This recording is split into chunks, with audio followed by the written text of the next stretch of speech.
हम लोग समित संख्या पढ़ रहे थे।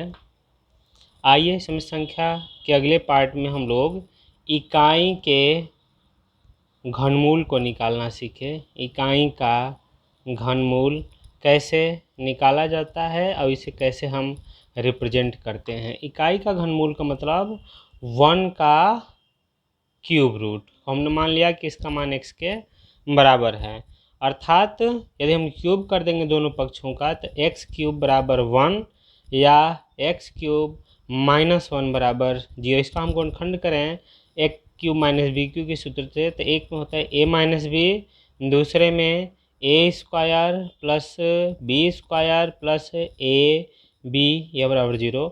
एक बार इसको 0 करेंगे, एक बार इसको 0 करेंगे तो x -1 बराबर 0 या x square plus x plus 1 बराबर 0। यहाँ से तो x का मान आ गया, तो इकाई का एक घनमूल तो 1 होता है। अब इसको हम सॉल्व करें सिद्धाचार्य विधि से, यह सॉल्व होगा x बराबर minus B plus minus under root B square -4 AC upon 2a, अर्थात x बराबर -1 plus minus under root -3 upon 2। चूँकि अंडर रूट में -3 है तो इसको ऐसे लिख सकते हैं -1 प्लस माइनस अंडर रूट 3 को 3 इंटू -1 लिखते हैं ताकि हम -1 करणी में को हम i लिख सकें। यह हमारा जो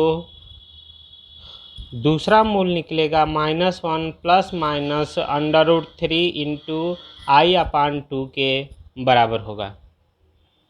यदि हम इसको ओमेगा मान लें, ये जो हमारा घनमूल आया है इसको यदि हम ओमेगा मान लें और ओमेगा का वर्ग करके देखें कि ओमेगा का वर्ग हमारा क्या मिलता है। ओमेगा का वर्ग यह बराबर होगा इसका वर्ग, अर्थात -1 plus minus under root 3i upon 2 का होल स्क्वायर करेंगे, a माइनस बी का होल स्क्वायर करेंगे तो a square plus minus b square 3i square -2 under root 3 into i upon 4। इसका मान होगा -1। -1 का 3 में हम गुणा करेंगे, सॉरी इसमें हम 1 को लेते हैं, केवल -1 को लेते हैं, +1 ले लें, -1 छोड़े रहे हैं अभी बाद में के लिए। यदि हम आई स्क्वायर का मान -1 रखें तो यह -3 होगा, -3 में 1 जोड़ेंगे तो -2 हो गया ऊपर, -2 करणी में 3i अपान 4, 2 से हम भाग देते हैं तो ऊपर आएगा -1 minus under root 3i upon 2। मतलब क्या मिला कि यदि हम प्लस वाले को ओमेगा मानते हैं तो इसमें 2 हिस्से हैं ना, -1 plus minus under root 3i, 2 हिस्से आ रहे थे। इसको फिर से एक बार लिख लें, -1 plus minus under 3i upon 2। इसमें एक बार प्लस लेंगे तो पहला वाला मूल आएगा, माइनस लेंगे तो दूसरा वाला मूल आएगा। हमने जब प्लस लिया -1 प्लस अंडर 3i अपान 2, इसको हमने ओमेगा माना तो ओमेगा का जो वर्ग है -1 माइनस अंडर 3i अपान 2 आया, अर्थात यदि हम एक मूल ओमेगा मानेंगे तो दूसरा मूल हो जाएगा ओमेगा क्यूब। इस तरह से हमें मिला कि इकाई के 3 घनमूल होते हैं, जिसमें एक पहला 1 है, दूसरा ओमेगा है और तीसरा ओमेगा स्क्वायर है। ये इकाई के 3 घनमूल होते हैं। ओमेगा क्या कहा जाएगा, ओमेगा इकाई का घनमूल होगा। अब यहाँ यदि हम रखते हैं मान, चूँकि ओमेगा इस समीकरण का हल है तो इस समीकरण को संतुष्ट करेगा। यदि ओमेगा का मान यहाँ रखते हैं तो मिलेगा ओमेगा क्यूब बराबर 1। चूँकि यह ओमेगा इस समीकरण का एक हल है तो यहाँ पर भी यदि हम ओमेगा रखते हैं मान x की जगह पे तो 1 प्लस ओमेगा स्क्वायर बराबर 0। यह 2 कंडीशन हमारा संतुष्ट होता है। यदि कहीं ओमेगा दिया हुआ है इकाई का घनमूल तो ओमेगा पर 3 घात बराबर 1 होगा और 1 प्लस ओमेगा स्क्वायर का मान 0 होगा। इस तरह से ये हमने सिद्ध कर दिया। जैसे हमें एग्जाम्पल के रूप में यदि इसका मान निकालना होता कि 1 प्लस ओमेगा का होल स्क्वायर -1 + ओमेगा स्क्वायर का होल क्यूब इसका मान निकालना रहता तो हम इसकी जगह पे क्या रख सकते हैं, 1 + ओमेगा की जगह पे हम -ओमेगा स्क्वायर रख सकते हैं, इसका यह वर्ग होगा। और 1 + ओमेगा स्क्वायर की जगह पे क्या रख सकते हैं, माइनस में ओमेगा रख सकते हैं, इसका यह क्यूब होगा। माइनस ओमेगा का वर्ग पर 2 घात करेंगे तो यह 4 घात होगा, माइनस का वर्ग करेंगे तो प्लस आ जाएगा, तो ओमेगा पर 4 घात, और इसका क्यूब करेंगे तो माइनस होगा, माइनस माइनस से प्लस हो जाएगा, ओमेगा पर 3 घात। ओमेगा 4 को हम लिख सकते हैं ओमेगा इंटू ओमेगा पर 3 घात और प्लस ओमेगा पर 3 घात। इसका मान 1 है, देखो ओमेगा क्यूब का मान 1 है तो इसका मान 1 होगा, तो इसका मान ओमेगा हो जाएगा, और इसका मान भी 1 रखेंगे तो प्लस में 1 होगा, और 1 + ओमेगा का मान आएगा माइनस में ओमेगा स्क्वायर, तो इसका मान आ जाएगा माइनस में ओमेगा स्क्वायर। ठीक है, 1 + ओमेगा का whole square minus 1 + omega square का होल क्यूब, यह हमारा आ जाएगा ओमेगा स्क्वायर। इस तरह से हम ओमेगा पर क्वेश्चनों को सॉल्व कर लेते हैं। किसी समित संख्या का हम वर्गमूल निकालना है, मान लीजिए कि हमें a + IB का वर्गमूल निकालना है। a + IB का हमने मान लिया कि वर्गमूल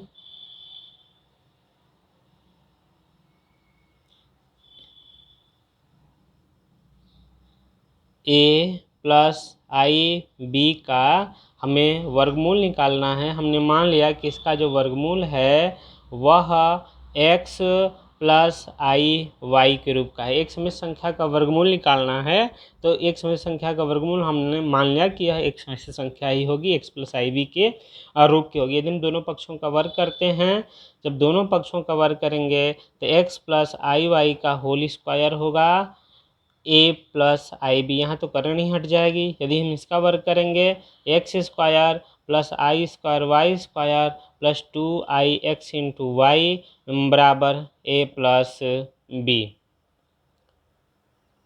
यदि हम यहाँ से इसका मान निकाल दें -1 रखें तो यह होगा x² - y² + 2IXY बराबर a + IB। दो समित संख्या बराबर हैं तो वास्तविक भाग के बराबर होगा और काल्पनिक भाग हमारा काल्पनिक भाग के बराबर होगा। इन दोनों समीकरणों को हल करके हमें x और y का मान निकालना है। इसके लिए हम इस सर्वसमीकरण का प्रयोग कर सकते हैं। यह वर्ग बराबर x² - y² का होल वर्ग और -4x² y²। ठीक है, ये +4x² y² होगा। इसकी सहायता से हम x² + y² का मान निकाल सकते हैं। x² + y² का होल वर्ग बराबर होगा, इसका मान रखें a² और प्लस ये 2xy का वर्ग है तो यह प्लस में आ जाएगा b², अर्थात x² + y² का मान आ गया √ में a² + b², और x² - y² का मान है ही है a के बराबर। इसको यदि हम हल कर लेते हैं इन दोनों समीकरणों को तो यहाँ से हमें x का मान निकलेगा, x का मान निकल जाएगा, या x² हम कह सकते हैं। x² का यदि हम इसको जोड़ देंगे तो 2x² का मान निकलेगा a + √a² + b²/2, या x का मान हो जाएगा ± √a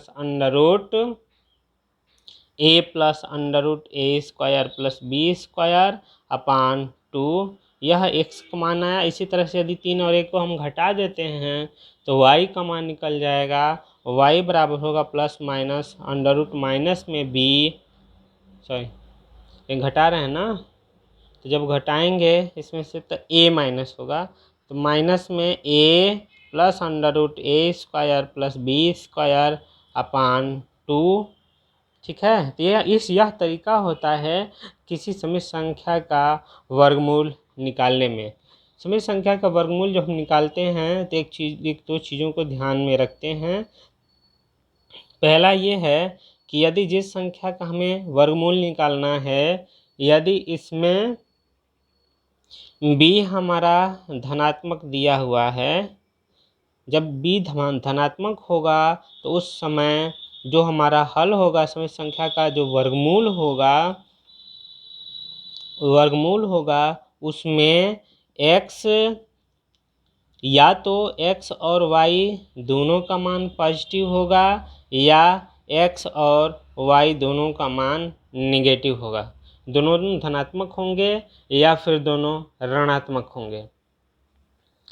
यदि b हमारा ऋणात्मक है, यदि b का चिन्ह ऋणात्मक है, निगेटिव है, तो उस समय हमारा x और y विपरीत चिन्ह के होंगे, विपरीत चिन्ह के लिए जाएंगे। इस तरह से हम देखे हैं, क्योंकि यहाँ प्लस माइनस आ रहा है तो किसी भी समिश्र संख्या का वर्गमूल 2 होता है। 2 समिश्र संख्या वर्गमूल पाए जाते हैं।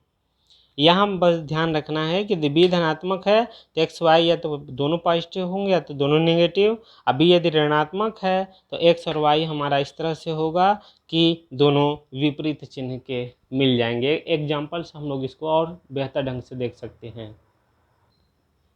5 + 12 i एक समिश्र संख्या दी गई, इसका हमें वर्गमूल निकालना है। तो हमने मान लिया कि 5 + 12 i का वर्गमूल x + iy के बराबर है। ये दोनों पक्षों का वर्ग करते हैं तो x + iy का वर्ग हमारा 5 + 12 i के बराबर होगा, अर्थात x² + i² y² + i × 2xy बराबर 5 + 12i। इसको हम -1 लिखें तो x² - y² + i × 2xy बराबर 5 + 12i। वास्तविक संख्या वास्तविक भाग के बराबर और काल्पनिक भाग के बराबर हम लिखें तो हमें समीकरण 1 और 2 प्राप्त होता है। पुनः यदि हमें इसका मान निकालना हो वर्ग बराबर, हम इससे शुरू करेंगे x² - y² का होल स्क्वायर + 4x² y²। इसके में यदि मान रखें, इसका मान 5 है तो 5 का मान वर्ग होगा 25 और 2xy का वर्ग मान है 12, इसका वर्ग करेंगे तो 144, अर्थात इसका मान 169 आया, अर्थात x² + y² का मान 13 आ गया। समीकरण हमने लिख लिया इसको 3 हमारा समीकरण x² + y² बराबर 13 है। 1 हमारा समीकरण x² - y² बराबर 5 है। यदि जोड़ेंगे तो 2x² का मान आ जाएगा 18 या x² का मान आ जाएगा 9 या x का मान आएगा ±3। इसी में यदि हम x का मान रखें ±3 तो y² का मान आएगा 13 - 9, अर्थात y का मान आ जाएगा y² का मान 4 या y का मान आएगा ±2। इसलिए 5 + 12i का वर्गमूल हो जाएगा x + iy की जगह पे हम प्लस माइनस रखें, x की जगह पे 3 रखें, ठीक है। x की जगह पे ±3 रखें, प्लस i × y की जगह पे भी हम ±2 रखें। प्लस माइनस को हम बाहर ले सकते हैं, 3 + 2i। यह समिश्र संख्या का वर्गमूल हो गया। हमने कहा था कि यदि b हमारा पॉजिटिव है तो x और y दोनों या तो पॉजिटिव होंगे या दोनों निगेटिव होंगे। x और y का मान यदि हम यहाँ प्लस लेते हैं तो दोनों प्लस होंगे, यदि यहाँ माइनस लेंगे तो यह दोनों माइनस लेंगे। इस तरह से हमने इस समिश्र संख्या का वर्गमूल निकाल दिया है। एक और एग्जांपल हम देख लें। एक और एग्जांपल हमने ले लिया, -8 - 6i का हमें वर्गमूल लेना है। तो फिर वही काम हम करें कि मान लें कि -8 - 6i का वर्गमूल x + iy है।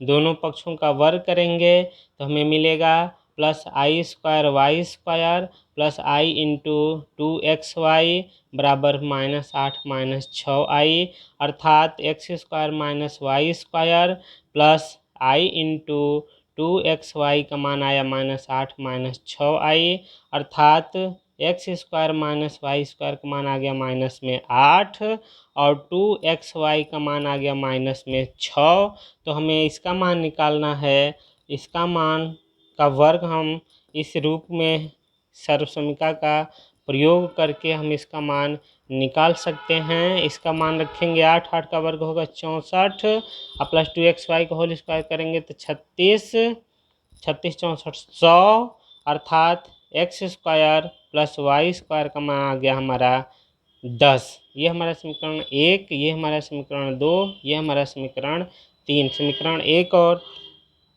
3 को हम हल करें। x² + y² बराबर 10, x² - y² बराबर -8। यदि हम इसको जोड़ते हैं तो 2x² का मान आएगा 2, x² का मान हो गया 1, x का मान आएगा ±1।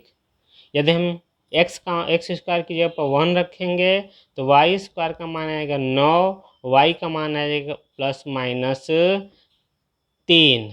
यह हमारा, अब हमने कहा था उत्तर लिखते समय हमने कहा था कि चूँकि यह -b है, अर्थात b का मान -6 आ रहा है, निगेटिव में आ रहा है, तो जो हमारा -8 - 6i का वर्गमूल होगा वह इस तरह से होगा। यदि हम x का मान पॉजिटिव ले लें 1, तो हमें y का मान निगेटिव लेना पड़ेगा 3i, यह प्लस माइनस में।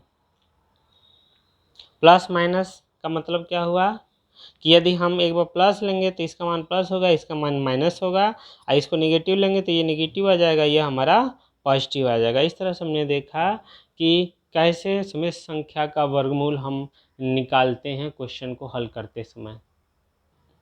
हमने द्विघात समीकरण पढ़ा था, द्विघात समीकरण का हमने हल भी निकाला था। वहाँ हमने ये देखा था कि द्विघात का व्यापक समीकरण होता है ax² + bx + c बराबर 0। विविक्त कर हम डेल्टा बराबर b² - 4ac को हम विविक्त कर कहते हैं और इसी के आधार पर हम हलों के मूल प्रकृति को समझते हैं। यदि उसमें पहला ये है कि यदि विविक्तकर हमारा b² - 4ac का मान पूर्ण वर्ग के रूप में दिया हुआ है, यदि इसका मान पूर्ण वर्ग है तो जो समीकरण के मूल होंगे वह दोनों मूल वास्तविक होंगे और असमान होंगे, अलग अलग होंगे तथा परिमेय होंगे। वास्तविक का मतलब परिमेय और अपरिमेय दोनों होता है।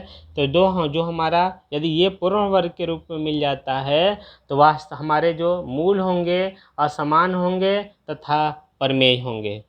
यदि b² - 4ac जो विविक्तकर है उसका मान पूर्ण वर्ग नहीं मिलता है, अर्थात यह पूर्ण वर्ग के रूप में नहीं आ पाता है, तो जो हमारे मूल होंगे वो वास्तविक होंगे, असमान होंगे तथा परिमेय की जगह पे क्या हो जाएंगे, अपरिमेय हो जाएंगे। तीसरा, यदि हमारा विविक्तकर 0 के बराबर आता है, अर्थात b² - 4ac का मान 0 के बराबर आ जाए हल करने पर, तो जो समीकरण के दोनों मूल होंगे वह वास्तविक तथा समान होंगे, बराबर होंगे, अर्थात दोनों मूल हमारे एक ही हो जाएंगे। यदि हम चौथा कंडीशन इम्पोज करें कि इसका मान <0 होता है, ठीक है, इसका मान <0 हो पूर्ण वर्ग के साथ, इसका मान भी <0 हो लेकिन पूर्ण वर्ग न हो, तो b² - 4ac << हो, अर्थात ऋणात्मक होते हैं, तो जो समीकरण के जो हमारे द्विघात समीकरण के जो दोनों मूल होंगे वह अधिकल्पित होंगे, अर्थात इमेजिनरी होंगे, अधिकल्पित होंगे एवं असमान होंगे। ठीक है, तो इन तीनों के समीकरणों को हम लोगों ने निकालना सीखा था। आज हम लोग अधिकल्पित का मतलब इमेजिनरी होता है। इमेजिनरी का मतलब होता है कि यह हमारा काल्पनिक, और काल्पनिक संख्याएं किस में आती हैं? सम्मिश्र संख्याओं में हमारी काल्पनिक संख्याएं आती हैं। तो इसका मतलब है कि इस चौथे प्रकार के समीकरण के जो दोनों मूल मिलेंगे वह मूल कैसे होंगे? वह मूल सम्मिश्र संख्या के रूप में होंगे। इन दोनों मूल में एक थ्योरम ये कहता है कि किसी द्विघात समीकरण का एक मूल हमारा सम्मिश्र संख्या हो तो इसका जो दूसरा मूल होगा वह इस सम्मिश्र संख्या की संयुग्मी होगी। अर्थात यदि एक मूल सम्मिश्र संख्या a प्लस आई बी है, यदि एक मूल हमारा a प्लस आई बी है तो उस समीकरण का दूसरा मूल a माइनस आई बी होगा। यह निश्चित होगा, अवश्य होगा। एक एग्जाम्पल ले लेते हैं कि यदि किसी समीकरण का एक मूल, ये समीकरण दिया हुआ है एक्स स्क्वायर माइनस ए एक्स प्लस 1 बराबर 0, इसका एक मूल हमारा दिया है, एक मूल 2 प्लस आई है, तो ए का मान क्या होगा? इसको हम हल कर लें। चूँकि एक मूल हमारा 1 प्लस आई है तो दूसरा मूल हमारा हो जाएगा, हमने क्या कहा ही है अभी, किसका संयुग्मी होगा, अर्थात 2 माइनस वाई होगा। अब यदि हम मूलों का योग निकाल दें, मूलों का योग बराबर होता है माइनस एक्स का गुणांक अपान में एक्स स्क्वायर का गुणांक माइनस बी बाई ए होता है। इसमें यदि हम मान रखें तो माइनस एक्स का गुणांक हमारा है ए और एक्स स्क्वायर का गुणांक है 1। ठीक है, एक्स का गुणांक है माइनस ए, एक तो माइनस ये वाला है, ये वाला, और एक्स स्क्वायर का गुणांक है 1। मूलों का योग करेंगे, 2 प्लस आई 2 माइनस आई करेंगे, यदि जोड़ेंगे तो इसका मान आ जाएगा 4, अर्थात हमारा ए का मान हो गया 4। ए का मान हो गया हमारा 4। एक और एग्जांपल ले लें। एग्जांपल 2 हमारा कहता है कि यदि वह द्विघात समीकरण हमें निकालना है, क्या होगा, जिसका एक मूल दिया हुआ है, एक मूल हमारा 1 माइनस आई है, तो हमें द्विघात समीकरण निकालना है। एक चूँकि हमने कहा था कि यदि एक मूल हमारा 1 माइनस आई है तो दूसरा मूल, चूँकि यह मूल सम्मिश्र है तो दूसरा मूल इसका संयुग्मी होगा। 2 मूल हो गए। अब मूलों का योगफल निकाल दें, मूलों का योगफल निकाल दें तथा मूलों का गुणनफल निकाल दें। मूलों का गुणनफल हमें यहाँ से पता चल जाएगा कि वह समीकरण क्या है। जब योगफल निकालेंगे, जोड़ेंगे तो इसका मान आएगा 2, और जब गुणा करेंगे 1 प्लस आई में 1 माइनस आई का गुणा करेंगे तो 1 माइनस आई स्क्वायर होगा, अर्थात इसका मान 2 आ जाएगा। दोनों का मान 2 आ गया, इसलिए द्विघात समीकरण हमारा होगा, द्विघात समीकरण एक्स स्क्वायर माइनस मूलों का योगफल इंटू एक्स और प्लस मूलों का गुणनफल, और यह बराबर हो जाएगा 0 के, अर्थात x square minus 2x plus 2 बराबर 0। यह दिए गए क्वेश्चन का हल है जिसका मूल हमारा दिया गया है। एक क्वेश्चन हमारा दिया हुआ है, इसको सॉल्व कर लें कि अल्फ़ा और बीटा दो भिन्न सम संख्याएं हैं और बीटा का परिमाण मापांक दिया हुआ है 1 के बराबर, तो beta minus alpha upon 1 minus alpha पर बार बीटा का मापांक हमें निकालना है। इसका मान हम सम्मिश्र संख्याओं को जब हमने देखा था, संयुग्मी सम्मिश्र संख्याओं को, तो हमने कहा था वहाँ पे कि एक संख्या z हो और इसकी संयुग्मी यदि z बार है तो दोनों का गुणनफल उस संयुग्मी संख्या के मापांक के वर्ग के बराबर होता है।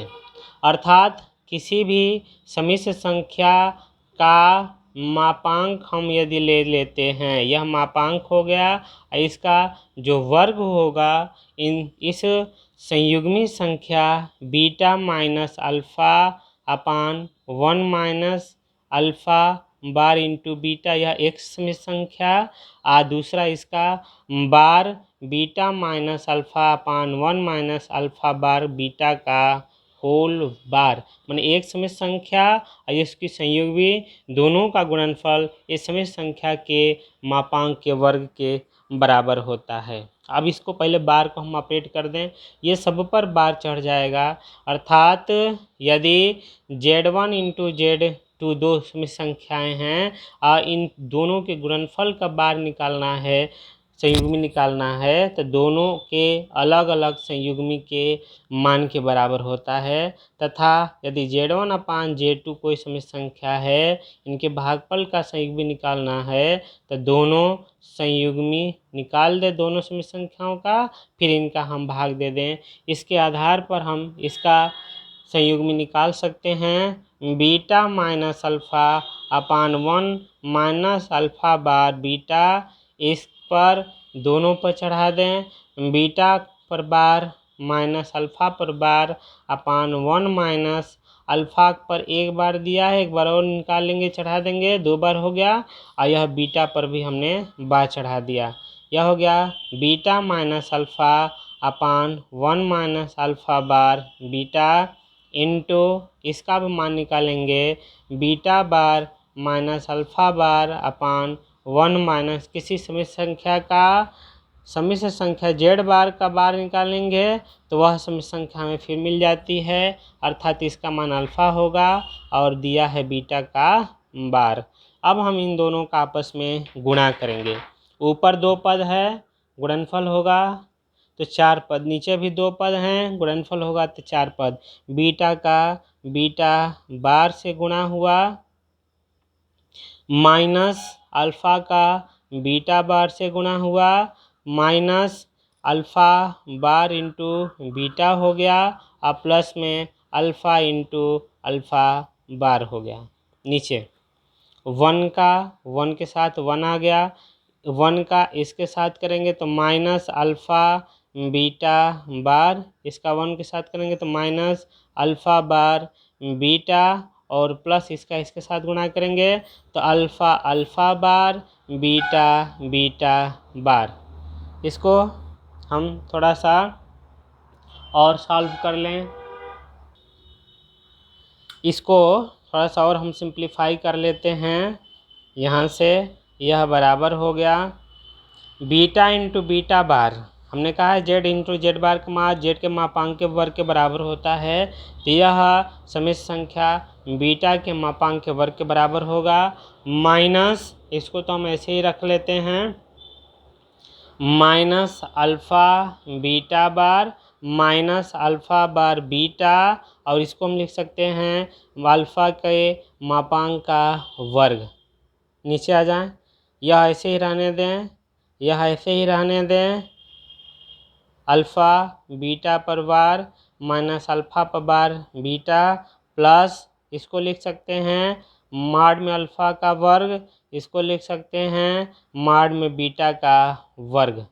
यहाँ देखें इसका मान दिया है 1 के बराबर, हमने रख दिया, ये दिया हुआ है मॉड बीटा का मान 1 है तो उसका वर्ग भी हो जाएगा 1, तो हमने वहाँ रखा 1 हमने रखा, इसको हमने लिखा अल्फ़ा बीटा पर बार माइनस अल्फ़ा बार बीटा प्लस अल्फ़ा का मॉड का वर्ग।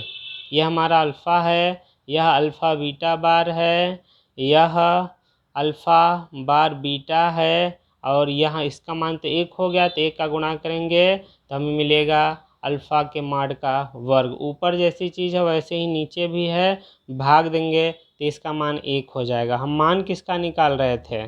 चूँकि मॉड में beta minus alpha upon 1 minus alpha bar into beta का वर्ग हमारा 1 है। जब वर्गमूल लेंगे तो इसका मान हमें मिलेगा केवल मॉड में beta minus alpha upon 1 minus alpha बार बीटा का मान होगा ये 1। ठीक है, ये हो गया हमारा 1, ये हमारा आ जाएगा आंसर। चूँकि मापांक हम हमेशा पॉजिटिव लेते हैं तो इसका मान आ जाएगा केवल 1।